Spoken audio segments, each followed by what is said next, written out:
Sure.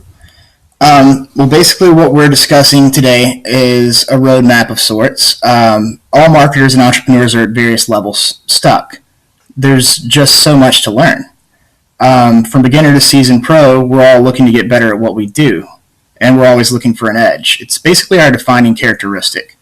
So, what this course is here to help you do is to locate the resources you need to not only master but dominate your peers at the online marketing stuff, as a lot of people would call it.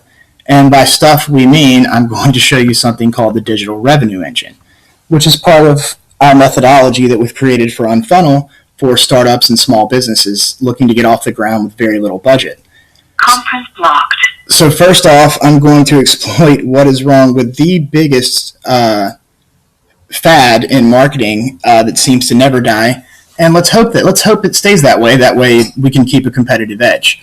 First off, it is the marketing funnel, and it's a myth. The sales funnel as a whole is a complete strategic and as a methodology a myth. Now, a few assumptions that it makes. You create a product without asking anyone. You launch it to the masses. From there, you target what piece of the masses actually stayed.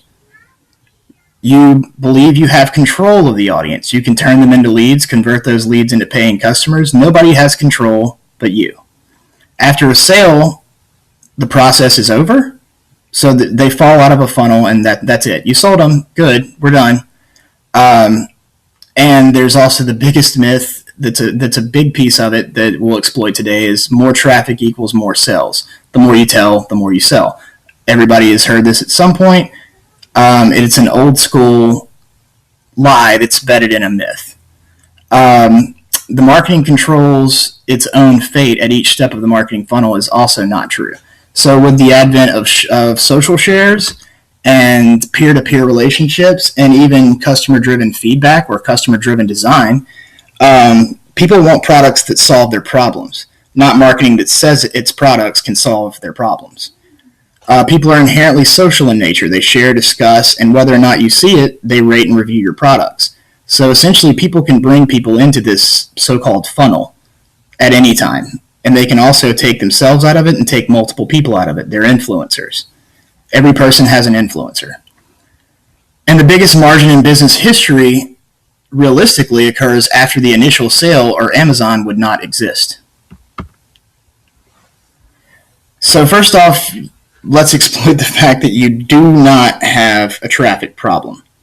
I'm about to show you the same system Starbucks and McDonald's have used to corner the coffee and hamburger markets. It's the same system Amazon uses to dominate e-commerce. It's how Best Buy, Beachbody, selling workouts like P90X, and Sports Illustrated have become household names.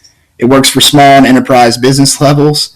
It works for mom and pop shops and billion-dollar retailers. It works whether you sell traditional products, digital products, or services. It works because it exploits each and every aspect of an irrefutable law of business growth, and that's the fact that there are only 3 ways to grow a business. Increase the number of customers, increase the average transaction value per customer, or increase the number of transactions per customer. We call this the digital revenue engine. And it exploits the fact that you might have a business problem, a niche problem, a product market fit problem, a lead gen problem, but you don't have a traffic problem. If I told you each time you get a visitor to a page on your website, you make $10 in profit, do you really think you'd still have problems getting people to that web page? So, what we call this model that we're going over today is the digital revenue engine. Watch this, rewatch this, and watch it carefully. Commit it to memory. It's the stuff they don't teach you in business school. So this flowchart actually outlines every single step of the way. And when you're learning new tactics like Twitter, Google Analytics, or Facebook advertising, you'll need to constantly remind yourself of this process. Otherwise, you're wasting time and money. And there's a warning that comes with this. There's little profit in understanding, for example, pay-per-click advertising or search engine optimization in and of itself. There's enormous profit in understanding how to apply these traffic strategies to the digital revenue engine process. Oh, and here's the pudding. $3.2 million is the least from small to large business. It's the least amount of revenue growth that this has delivered, and it's done it in 6 months or less in the last 3 years of every client I've ever had. So determining step one, product market fit. So knowing